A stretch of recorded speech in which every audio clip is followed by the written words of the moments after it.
함께 한번 기도하겠습니다. 사랑하는 하나님, 우리가 주님께 한 걸음씩 걸어 들어가는 것이 하나도 어렵지 않도록 도와주십시오. 우리의 삶에 있는 과정들을 우리 주님께로 한 걸음씩 한 걸음씩 가지고 나아갈 때마다 살아계시는 주님의 은혜와 능력이 우리에게 가득한 하나님의 사람들이 되게 하여 주셔서 주님께서 우리가 회개할 때 들어주시고 우리가 주님 앞에 변화하려 할 때 우리에게 능력 더하여 주시는 분이라는 것을 삶의 모든 과정을 통해서 경험할 수 있도록 하나님이여 도와주옵소서. 이 시간 오늘도 하나님 앞에 필요한 것들이 있어 주님께 간절히 구하는 모든 이들에게 주님께서 하나님의 복으로 채워주셔서 필요한 것들을 채우시는 역사 일어나게 하여 주시고 오늘은 특별히 우리 뉴젠 셰퍼드 컨퍼런스를 간 우리 자녀들이 오늘은 돌아오는 날입니다. 하나님께서 오늘 하루 있는 모든 프로그램 속에서도 하나님의 은총 충분히 누리게 하여 주시고 하나님 돌아오는 발걸음도 안전할 수 있도록 아버지께서 함께 하여 주옵소서. 예수님 이름으로 기도합니다. 아멘. 하나님이 우리에게 주는 말씀 에스겔서 5장 1절부터 17절까지의 말씀입니다. 에스겔서 5장 1절부터 17절까지의 말씀입니다. 우리 같은 목소리로 함께 읽도록 합니다. 같이 읽지요. 시작. 너인 자야, 너는 날카로운 칼을 가져다가 삭도를 삼아 내 머리털과 수염을 깎아서 저울로 달아 나누어 두라. 그 성읍을 애워싸는 날이 차거든 너는 터럭 3분의 1은 성읍 안에서 불사르고 3분의 1은 성읍 사방에서 칼로 치고 또 3분의 1은 바람에 흩으라. 내가 그 뒤를 따라 칼을 빼리라. 너는 터럭 중에서 조금을 내 옷자락에 싸고 또 그 가운데에서 얼마를 불에 던져 사르라. 그 속에서 불이 이스라엘 온 족속에게로 나오리라. 주 여호와께서 이와 같이 이르시되 이것이 곧 예루살렘이라. 내가 그를 이방인 가운데에 두어 나라들이 둘러있게 하였거늘 그가 내 규례를 거슬러서 이방인보다 악을 더 행하며 내 율례도 그리함이 그를 둘러있는 나라들보다 더하니 이는 그들이 내 율례를 버리고 내 율례를 행하지 아니하였음이니라. 그러므로 나 주 여호와가 말하노라. 너희 요란함이 너희를 둘러싸고 있는 이방인들보다 더하여 내 율례를 행하지 아니하며 내 규례를 지키지 아니하고 너희를 둘러 있는 이방인들의 규례대로도 행하지 아니하였느니라. 그러므로 나 주 여호와가 말하노라. 나 곧 내가 너를 치며 이방인의 목전에서 너에게 벌을 내리되 내 모든 가증한 일로 말미암아 내가 전무후무하게 내게 내릴지라. 그리한즉 내 가운데에서 아버지가 아들을 잡아먹고 아들이 그 아버지를 잡아먹으리라. 내가 벌을 내게 내리고 너희 중에 남은 자를 다 사방에 흩으리라. 그러므로 나 주 여호와가 말하노라. 내가 나의 삶을 두고 맹세하노니 내가 모든 미운 물건과 모든 가증한 일로 내 성소를 더럽혔은즉 나도 너를 아끼지 아니하며 긍휼을 베풀지 아니하고 미약하게 하리니 너희 가운데에서 3분의 1은 전염병으로 죽으며 기근으로 멸망할 것이요 3분의 1은 너희 사방에서 칼에 엎드러질 것이며 3분의 1은 내가 사방에 흩어버리고 또 그 뒤를 따라가며 칼을 빼리라. 이와 같이 내 노가 다한즉 그들을 향한 분이 풀려서 내 마음이 가라앉으리라. 내 분이 그들에게 다한즉 나 여호와가 열심으로 말한 줄을 그들이 알리라.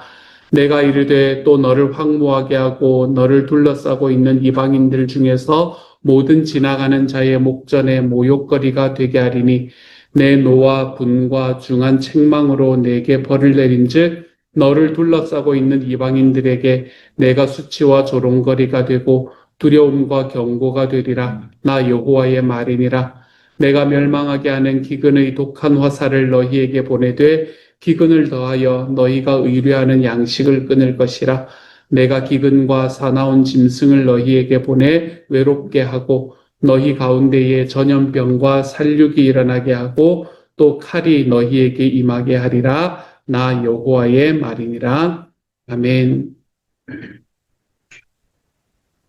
그발 강가에서 에스겔을 부르시고 그에게 사명을 허락하셨던 하나님께서는 어제의 말씀부터 오늘의 말씀에 이르기까지 가져오라라는 3번의 명령을 에스겔에게 내림으로 이제 세 막의 무언극을 우리에게 보여준다라고 말씀을 드렸습니다.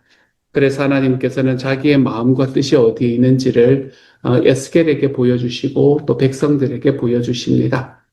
먼저 토판을 가져와서 예루살렘 성을 포위 공격하는 것들을 그림으로 그리고 또 이렇게 그하는 것으로 이 조소 같은 것으로 만들어서 멸망이 어떻게 이루어질 것인가를 백성들에게 알렸습니다.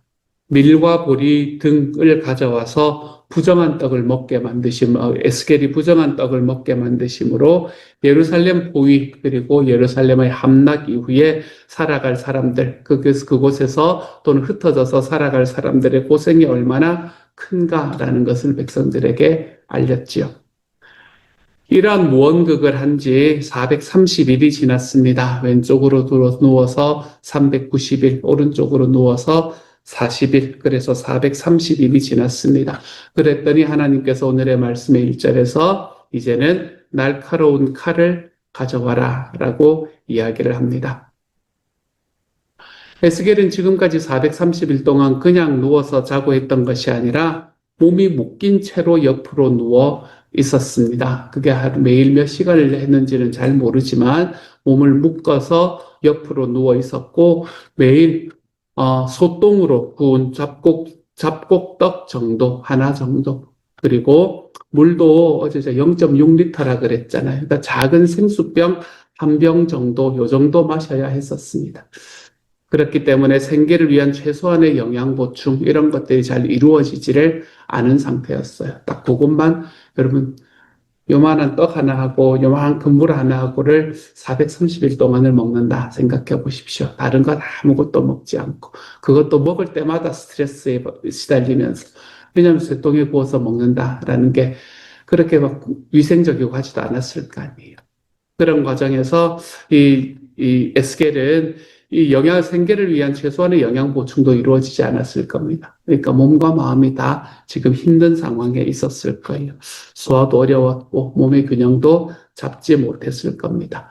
무엇을 위해서 이렇게 했었나 하면 하나님께서 하라고 이야기하신 주님의 말씀을 행하기 위해서 이렇게 했었습니다. 그랬다면 야, 이제 사람들도 변화도 좀 보이면 좋겠고, 내가 이 정도까지 하는데, 사람들의 변화도 좀 보이면 좋겠고, 하나님의 칭찬도 좀 받으리라, 이렇게 기대할 만도 한데, 사람들은 여전히 자신을 길거리 광대 취급을 하고 있는 상황입니다. 그 과정에서 하나님께서는 그 430일이 지난 후에 또 쉽지 않은 명령을 에스겔에게 내립니다. 그것이 오늘의 말씀에 나타나는 이야기이지요. 1절을 보면 날카로운 칼을 가져다가 삭도로 삼아 내 머리털과 수염을 깎아서 저울로 달아 나누어 두라 라고 이야기합니다.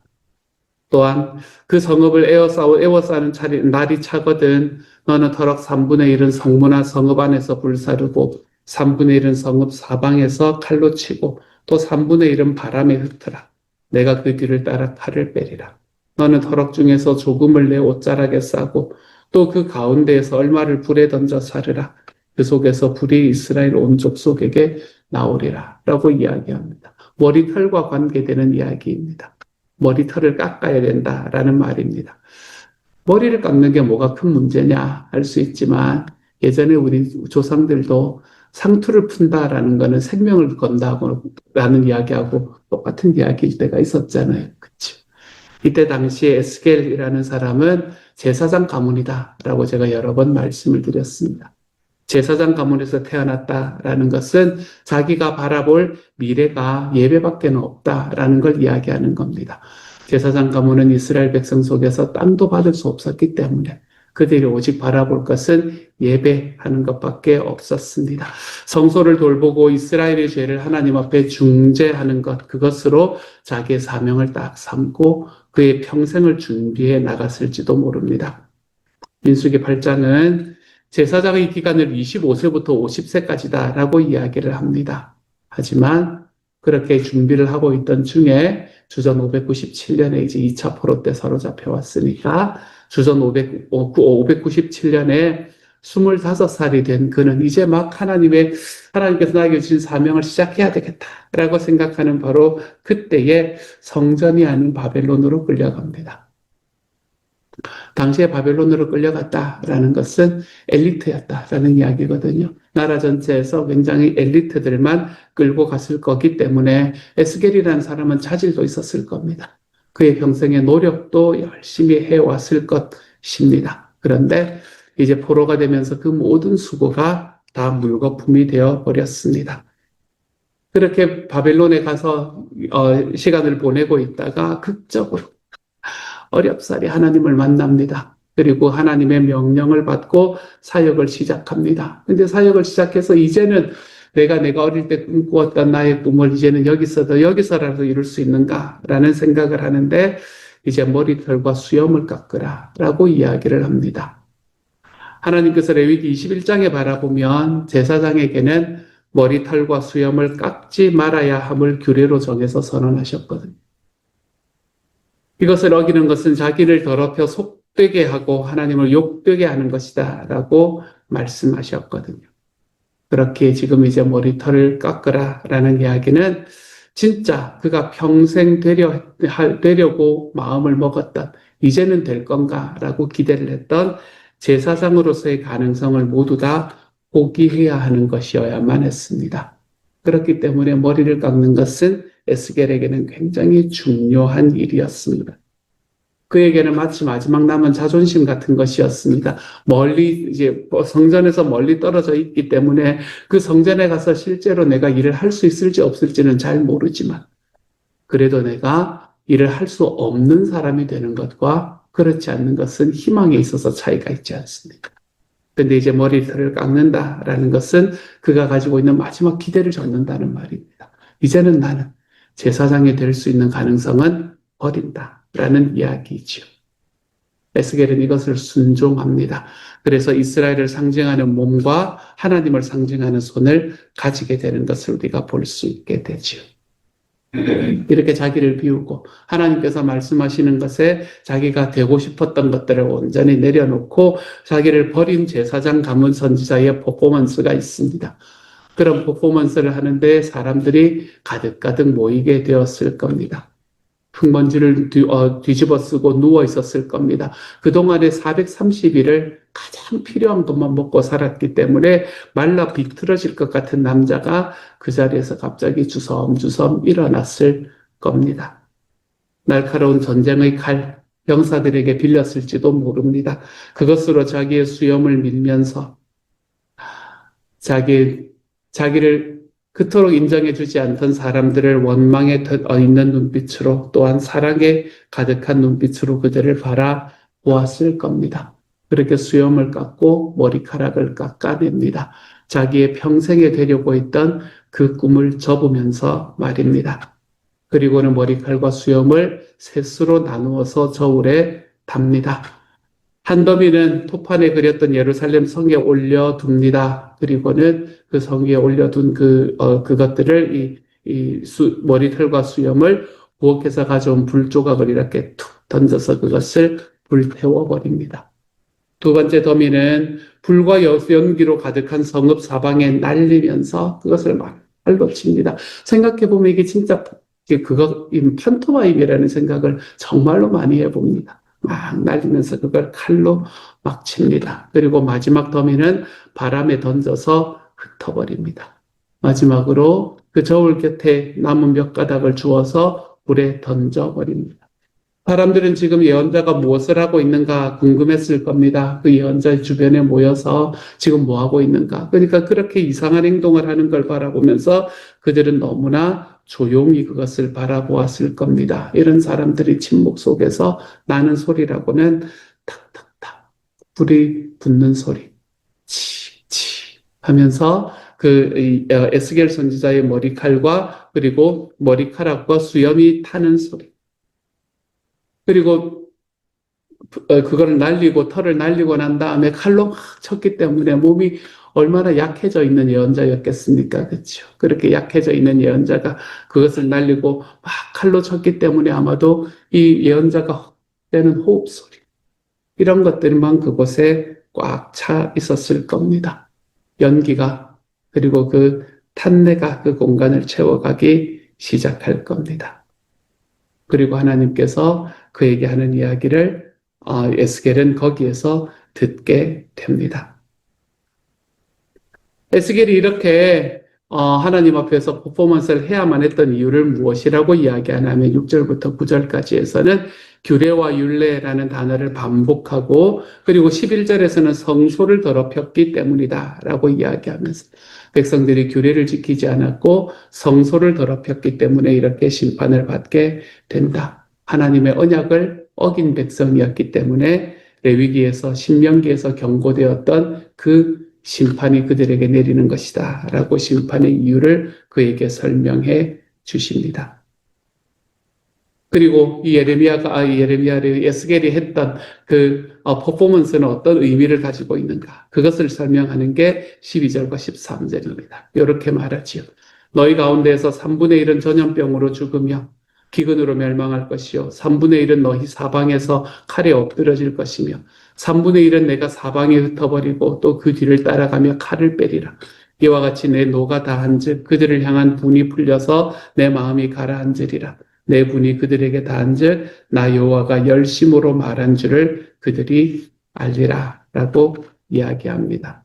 에스겔은 이런 하나님의 말씀을 듣고서야 자기가 어릴 때부터 꿈꿔왔던 예배의 자리는 이미 오염된 지가 오래라는 것을, 그리고 하나님께서는 그 가운데서도 예배를 깊이 사랑하는 자기를 통해서 하나님의 마음에 있는 이 분노와 슬픔을 백성들에게 전하기를 원하신다는 것을 깨닫게 됩니다. 이스라엘이 앞으로 겪을 수치와 슬픔이 너무 커서 비록 인간 제사장이라 할지라도 그 슬픔과 수치를 이길 수 없을 것이라는 것을 전하시려는 하나님의 속내. 하나님께서 주시는 심판이 얼마나 큰가라는 것을 보게 됩니다. 비록 백성들은 포로 생활의 유일한 희망이었던 예루살렘을 잃어버리는 이것은 없을 것이라고 끝없이 자기를 세뇌시키면서 살아갔을 겁니다. 그러면서 절대로 예루살렘은 멸망하지 않을 거다. 하나님이 우리를 곧 그곳으로 돌이키실 것이다. 그렇게 이야기하고 그렇게 자기 최면을 걸면서 430일 동안에 이 예레미야의 이 몸으로 하는 설교를 마치 괴상한 공포영화 취급했을지도 모릅니다. 하지만 이제 그는 6장부터 24장까지 이러한 심판을 끝없이 외치게 될 겁니다. 그리고 하나님께서 그들에게 주시는 하나님의 심판의 의미를 우리는 앞으로의 묵상을 통해서 보게 되겠죠. 지금 에스겔과 백성들은 이 바벨론으로 포로로 사로잡혀 있는 사람들입니다. 그리고 그 포로로 사로잡혀 있는 사람들에게 하나님께서 메시지를 주고 계십니다. 가만히 생각해 보니 그들만 포로가 아니다라는 생각을 해봅니다. 우리가 살아가는 우리의 사회 속에서도 우리는 포로들이 넘쳐나는 것을 보게 됩니다. 회사에서 쫓겨나지 않기 위해서 집으로 들어가지도 못하고 일에 매여서만 달리는 사람들. 그 사람들에게 넥타이는, 양복은 밧줄과 같은 것일 겁니다. 쇠사슬과 같은 것이겠지요. 더 비싸고 더 화려한 것을 사야만 한다. 그것을 사야 내 가치가 증명된다. 라는 소리에 돈을 씁니다. 하지만 그렇게 쓰는 돈은 나에게 카드값만 남길 뿐이지요. 그 안에서 만족이란 존재하지를 않습니다. 어려서부터 우리의 자녀들은 좋은 대학에 들어가야만 한다. 너가 시험을 볼 때 SAT에서 좋은 성적을 받아야만 한다. 대학원에 들어갈 때도 좋은 성적으로 가야 된다. 우리는 평생의 채찍질을 당하면서 살아가는 것 같습니다. 그렇게 어린아이들은 무거운 교과서를 끌고 다닙니다. 그렇게 올라가면 어디로 올라가는지 아무도 경험해보지 못한 그 무지의 피라미드를 열심히 올라가는 삶을 살아갑니다. SNS를 하는 사람들은 자기가 올린 그 글을 보고 그 그림을 보고 그 사진을 보고 사람들이 이렇게 엄지척 해주는 것, 하트 하나 눌러주는 것, 이런 것에 울고 웃고 조조해합니다. 그것에 포로가 되어서 살아가고 있습니다. 우리는 그렇게 누군가의 또 무엇인가의 포로가 되어서 살아가고 있네요. 그렇게 포로로 살아가는 사람들이 너무나 많은 이 시대 속에서 하나님께서는 또 다른 에스겔을 찾고 계십니다. 포로가 되어 있는, 자기도 여전히 포로가 되어 있는 자기의 절망을 하면서도 여전히 하나님을 경외함으로 예배를 그리워하는 사람. 자기의 평생에 예배를 그리워하며 하나님 앞에 살아가는 사람. 아무도 듣지 않는 것 같음에도 430일 동안을 묵묵히 말씀으로 살고 하나님의 말씀하시는 대로 먹고 눕고 말해 볼 줄 아는 사람. 자기의 삶의 마지막 남아있는 자존심, 자기의 욕망이라고 하기도 너무 비참할 만큼 작은 자기에게 남은 그 마지막 자존심까지라도 하나님께서 필요하다 그러면 주님께 드리고 순종해 볼 줄 아는 사람. 세상이 우리에게 이야기하는 이 성공의 부요함의 가치관을 미친 듯이 역행하며 복음의 가치관을 붙들고 살아가 볼 줄 아는 사람. 여러분, 그런 사람이 살아가는 삶은 마치 이 공간이 왜곡되어 보이는 것처럼 그렇게 보일지도 모릅니다. 저기는 뭔가 이상한 일이 벌어진다라는 이야기를 듣게 될지도 모릅니다. 하지만 세상과 거슬러 가고 하나님의 나라를 붙들고 살아가는 이 시대의 에스겔을 통해서 하나님께서는 말씀을 전하시고 하나님의 말씀을 보여주시게 될 겁니다. 그때 그렇게 하나님 앞에 자기를 드러내는 사람은 하나님과 하나 되는 하나님과 친밀함을 경험할 수 있게 될 겁니다. 어쩌면 그토록 바라고 살아가던 예배, 하나님 앞에 정말 아름다운 예배의 회복이 내가 주님께 순종하고 하나님의 말씀을 지켜나가는 그때에 우리의 삶에서 맛보게 될지도 모릅니다. 그러므로 현대사회의 모든 것들이, 많은 것들의 포로가 되어서 살아가는 많은 사람들에게 우리 자신이 에스겔처럼 나아가라는 하나님의 초청일지도 모르겠습니다.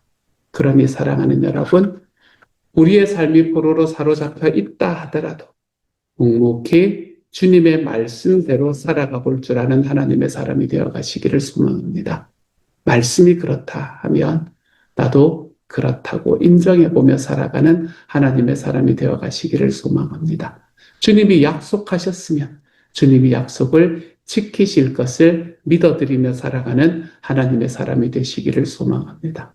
내 안에 내 머리카락, 내 수염, 내게 남은 마지막 자존심, 여러분 이런 것들 우리 주님 앞에 너무나 쉽게 드려내므로 하나님의 삶이, 하나님의 음성이, 하나님의 말씀이 내 삶을 통해서 드러날 수 있는 하나님의 사람들이 좀 되어갈 수 있기를 소망합니다.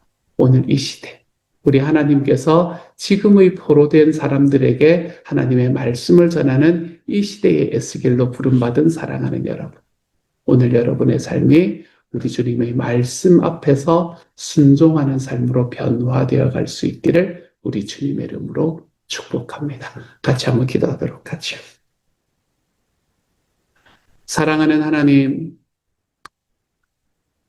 괴상한 무언극을 보는 것만 같은 이 모든 이야기들 속에서 주님께서 에스겔을 통해 백성들에게 보여주시고 싶은 말씀들이 있었습니다.